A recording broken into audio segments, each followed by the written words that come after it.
beriman, yang ngapain mendirikan sholat, bayarkan zakat dan selanjutnya.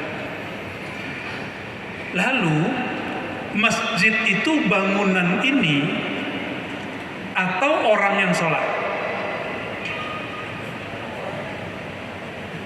Ada bangunan di Eropa, di Paris, di Prancis, di Spanyol, bahkan di Turki ada bangunan gereja menjadi masjid. Masjid jadi gereja. Berarti yang disebut masjid itu bukan ornamen, arsitektur seperti ini.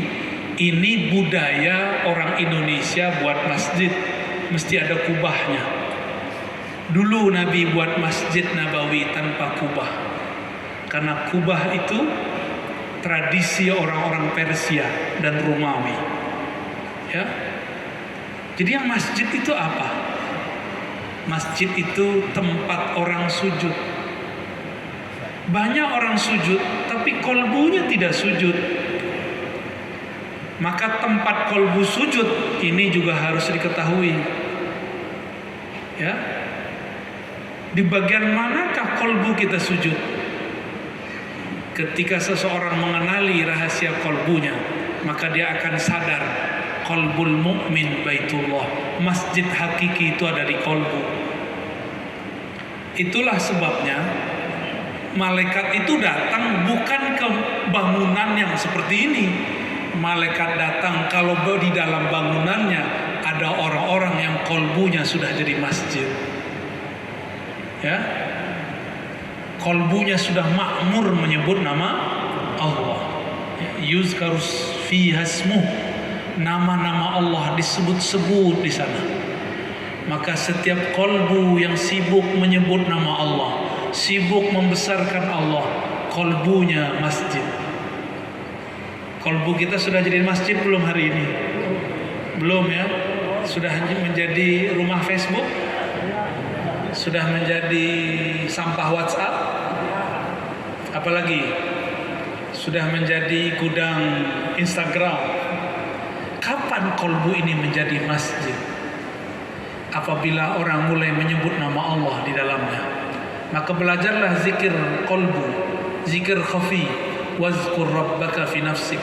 Begitu Allah berkalam dalam Al-Quran surah Al-A'raf ayat 205. Sebutlah nama Rabbmu. Siapa nama Rabb engkau? Siapa nama Rabb engkau? Allah. Katakan Allah di kolbu. Itulah pentingnya belajar zikrullah. Itulah pentingnya talqin zikir. Carilah guru yang tepat.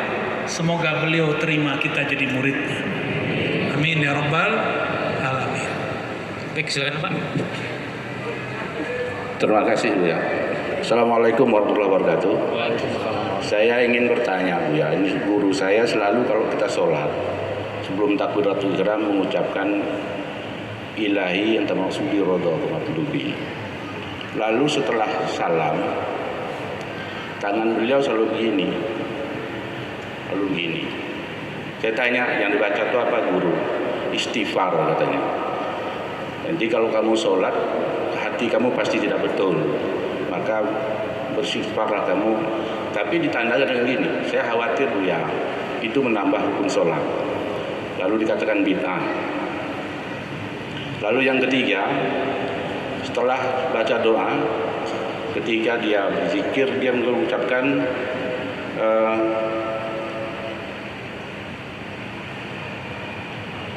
maaf lupa saya. Sekedar saja. Assalamualaikum warahmatullahi wabarakatuh. Baik. Bapak didoain orang, pertanyaannya kebanyakan. Baik, sebelum sholat baca ilahi anta maksud. Jangankan itu Bapak bilang gorengan, boleh. Saya mau makan durian boleh juga. Yang penting jangan setelah takbir Pak ya. Tapi kalau Allah Akbar mau beli durian ke baru jalan. Ilahi durian maksudi. Itu baru masalah Pak ya. Tapi kalau sebelum takbir bebas. Namun hamba yang sudah kolbunya menjadi masjid, kita kalau mau ke masjid khudzu zinatakum inda kulli masjid. pakailah perhiasan terbaikmu ketika ke masjid. Perhiasan kolbu adalah nama-nama Allah. Maka sebelum bertakbir, penuhi kolbu dengan nama Allah. Makanya guru bapak tadi, sebelum dia takbir, dia luruskan, dia buang selain nama Allah. Dia katakan, ilahi anta maksudi, ya Allah, jika ada di kolbuku selain nama engkau, bersihkan, cukup engkau saja. Jika ada kehendak-kehendak, ingin khusyuk, ingin sakti, ingin hebat, tolong luruskan, jadikan hanya ridhomu jadi tujuanku. Itu maksud beliau. Selama tidak dibaca dalam sholat, tidak bid'ah. Yang bid'ah kalau dibaca setelah takbir. Ya, ada yang baca ilahi maksudi setelah takbir, saya bilang ente ahli bid'ah. Ya. Terus ada sholat, assalamualaikum, assalamualaikum. Sholat udah selesai belum? Boleh guling-guling nggak? Boleh loncat-loncat nggak? Boleh dengerin YouTube saya nggak? Kalau cuma begini-begini gini, boleh nggak? Oh, kalau yang akhwat bedak-bedak, boleh nggak bedak-bedak habis assalamualaikum? Jadi nggak ada masalah. Adapun beliau begitu karena Nabi dulu pernah setiap selesai sholat beliau minta ampun kepada Allah. Karena Nabi tidak punya dosa, maka beliau tidak megang apa-apa. Beliau cuma merasa berdosa. Karena merasa kurang cukup bersyukur. Kalau kita nih banyak dosa, mulai dari otak nih yang jorok. Udah jorok kan hari ini? Tuh, jujurlah, walaupun kepalanya pakai songkok, dalamnya jorok. Saya sama. Otak saya ini sama kotornya dengan otak Bapak. Cuma bedanya Allah pertemukan saya guru-guru yang mengajarkan cara mengcleannya, membersihkannya. Jadi kalau mau sholat terasa nikmat lagi.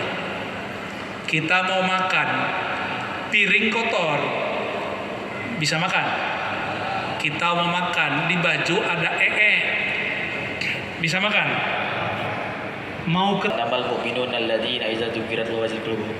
Jadi bagaimana cara agar ketika kita baca Quran itu nikmat? Karena kalau saya sering mendengar ceramah Ustadz itu Abu Ya tentang bagaimana cara berkhulwat dengan Allah Subhanahu wa taala. Terus yang kedua yang terakhir Abu Ya, mohon izin saya pernah mendengar, karena kalau kita biasanya ada nanti kalau di akhirat akan ada ataupun bisa dibilang hari ditampakkan semua kesalahan. Itu bagaimana pandangan ataupun daripada Islam kita ketika kita yang sebagai pendosa ini, bagaimana cara memotivasi yang terbaik pada diri kita? Kadang-kadang kita yang sebagai yang anak-anak muda tuh untuk melakukan kebaikan selalu dihantu-hantui dengan bagaimana kesalahan-kesalahan kita di belakang. Bagaimana? Mohon pencerahan Ustaz. Assalamualaikum warahmatullahi wabarakatuh. Assalamualaikum. Supaya tertarik membaca WA, kenali dulu siapa yang ngirim WA. Supaya menarik membaca message, kenali dulu siapa yang mengirim message. Kalau yang mengirim si dia yang kita cinta, walaupun beberapa tahun yang lalu dibuka nggak, dibalas nggak, asik nggak balasnya. Tahu-tahu berbalas sudah 2 jam. Ya, begitulah orang yang sudah cinta kepada Allah. Maka tahu-tahu baca Quran sudah 3 jam. Tahu-tahu baca Quran sudah tamat. Kalau sudah kenal kepada Allah yang menurunkan. Tapi kenal kepada Allah, semakin engkau mengenalinya, semakin engkau menyadari betapa engkau tidak dapat mengenalnya. Karena dia sangat-sangat luas. Dia sangat-sangat hebat. Semakin kita mengenalinya, semakin kita sadar, aku tidak sanggup mengenal dirimu ya Allah. Hanya engkau yang mampu mengenal dirimu. Bagaimana dengan pertanyaan kedua? Kita sama-sama muda, cuma beda umur. Saya sudah kepala 3 ya. Kalau 35 tuh kepala 3 apa kepala 4? 3 ya. Ntar lagi 36. Emang antum kira saya nggak pernah dosa? Saya punya dosa. Dosa ke orang tua, dosa ke teman, dosa hati, dosa mata, dosa semua. Nggak ada di badan saya ini kecuali di situ ada dosa. Tapi syaitan punya was-was. Nama syaitannya Al-Khannas. Kata si Khannas, ngapain kamu tobat? Besok juga maksiat lagi. Itu si Khannas. Kalau kita paham, Khannas ini sudah berbohong, sudah sombong. Tahu apa dia takdir masa depan. Si Khannas bilang, ngapain kamu maksiat lagi, besok maksiat? Berarti dia akan tahu besok terjadi. Jangan tertipu. Seorang mukmin menganggap umurnya ya hari ini.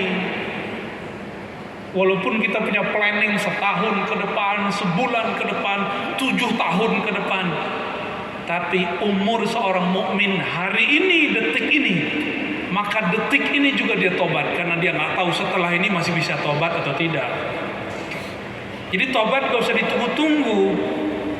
Kalau pertanyaannya bagaimana kalau nanti diulang lagi, itu urusan takdir masa depan. Takdir ente hari ini pilih takdir tobat atau putus asa. Takdir bisa dipilih. Namanya kasab, usaha. Sebatas itu kita bisa memilih. Selebihnya itu pilihan mutlak Allah Subhanahu wa ta'ala. Allah yang menguasai. Mungkinkah Allah berkehendak kepada hambanya keburukan? Gak mungkin. Kalaupun buruk kata si hamba, pasti ada baiknya. Ya. Jadi kalau kita merasa masa lalu, antum kan masih muda ya. Ini yang tua-tua ini maksiatnya lebih besar dari antum. Ini mau soleh kok. Paling cuma maksiat 2-3 kali kan, ngicip-ngicip. Ini maksiatnya banyak ini. Tersimpan dari kelopak matanya, hidungnya. Wajah ini bisa nyimpan memori. Kalau dibuka semuanya kan gawat. Ya. Maka kata Ibnu Athaillah Sekandari, orang hebat kasyaf itu bukan yang bisa membaca maksiat di tubuh orang, tapi dia bisa membaca di tubuh dirinya. Orang maju itu bukan yang putus asa karena masa lalunya, tapi dia berpikir baik untuk masa depannya. Maka tobat detik ini juga, sadari kesalahan kita detik ini juga. Ya, Wallahu a'lam. Siapa tahu ada yang pulang di sini meninggal. Tobat sekarang Pak. Tapi saya minta umur kita dipanjangkan. Amin. Karena kita ingin berjuang sampai akhir zaman. Sampai Al-Imam Al-Mahdi muncul di muka bumi. Semoga Allah takdirkan kita bersamanya. Amin ya rabbal alamin. Berjuang bersamanya, bertempur bersamanya. Tidak gampang tersinggung, mudah memaafkan orang, berbaik sangka kepada Allah dan makhluknya. Khalas. Ada satu lagi Ustaz. Silakan Pak. Assalamualaikum warahmatullahi wabarakatuh. Saya menyaksikan Buya di Banjarmasin mentalkin atau menghadiahkan zikir tahlil ya kepada para jamaah, dan kami juga di sini rindu karena banyak yang berzikir dan tidak mendapatkan mursyid yang benar, barangkali begitu. Kami juga ingin dapat kelurusan tentang bagaimana cara mencari mursyid yang benar, itu pertama. Yang kedua, kami ingin kepada Buya ini, karena bagaimanapun zikir yang baik dilakukan tanpa mengenal nama ruh pribadi, ruh diri, mungkin akan nyasar entah kemana. Jadi kiranya bagaimana caranya Buya memberikan gambaran kepada kami untuk mencari mursyid atau siapa saja yang bisa memberikan jalan kami untuk menemukan nama ruh diri. Terima kasih Buya. Yang terakhir mungkin sangat santer gitu, bahwa ini akhir zaman, Imam Mahdi telah banyak dinyatakan telah berada, bahwa saat ini saya pengikut zikir Buya walaupun melalui YouTube, tetapi selalu berkirim Fatihah kepada Buya juga dan kepada guru-guru lainnya gitu. Menurut para ulama atau pendapat Buya, jika kita mengikuti kajian seorang guru atau yang berada di YouTube ya barangkali atau di media sosial lainnya secara utuh, tidak tertinggal sedikit pun dari petikan-petikan kalimatnya pada satu majelis tertentu.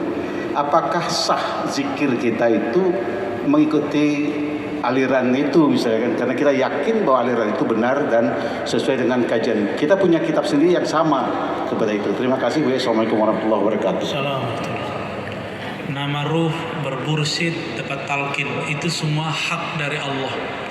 Jika memang kita dapat haknya, maka Allah mudahkan bertemu guru-gurunya. Ya, maka mohonlah kepada Allah supaya Allah memudahkan kita. Ya, yang penting jangan jauh-jauh dari kekasih-kekasih Allah. Dan yang kedua, mengenai berguru lewat online. Di zaman dulu ada berguru lewat risalah. Guru dari guru kami, Syekh Yasin Al-Fadani, berguru kepada Sayyid Ahmad Al-Ghumari lewat risalah. Sebelum bertemu beliau pakai surat dulu, lalu diijazahkan lewat risalah. Lalu Allah takdirkan mereka bertemu. Jadi melihat yang di Facebook, yang di YouTube, selama itu utuh, maka itu sah mewakili murasalah, tukar surat menyurat dulu. Dulu sosial medianya surat, sekarang sosial medianya YouTube. Namun tentu kekuatannya tidak sekuat kita hadir. Allah Maha Baik. Meskipun demikian, meskipun rekaman, banyak juga yang bergetar kolbunya. Karena rekaman itu menyimpan energi. Siapa yang kolbunya mencari, pasti menemukan rasanya. Ya, saya pun kalau nonton itu sendiri, saya ngeliat bukan diri saya, Pak. Saya juga nangis lagi. Makanya nggak berani nonton, takut nangis mulu. Ya, ada orang tunjuk, ini siapa ini? Ya, pura-pura nggak dengar kita ya. Jadi sah, namun berguru secara online. Dan siapapun yang hadir, jika niat berguru, insya Allah diterima sebagai murid. Kirim Fatihah untuk Nabi dan guru-guru kita semua. Walaupun satu huruf dia mengajar, apalagi guru yang mengajarkan cara berzikir, cara mengenalnya, cara mengenal kekasihnya. Itulah guru, sebenar-benar guru. Dan guru itu tidak sendiri. Sebagaimana di zaman Rasulullah SAW, guru itu tidak sendiri. Rasulullah memerintahkan Muaz, Ali, Abu Bakar, Umar, Utsman jadi guru. Salman jadi guru. Inilah gerakan akhir zaman. Jika sebuah thariqat itu benar, dia tidak akan bergerak sendiri. Jika harokah itu benar, maka harokahnya tidak gerak sendiri. Dia bergerak dengan guru. Semuanya tidak merasa paling benar. Semuanya hanya mencari kebenaran. Kita boleh mencari kebenaran, tapi tidak boleh merasa paling benar. Barangkali itu yang dapat saya sampaikan. Ya, setelah ini masih lanjut lagi. Ya, oke. Ada penyerahan buku. Sebelumnya saya sampaikan dulu salam.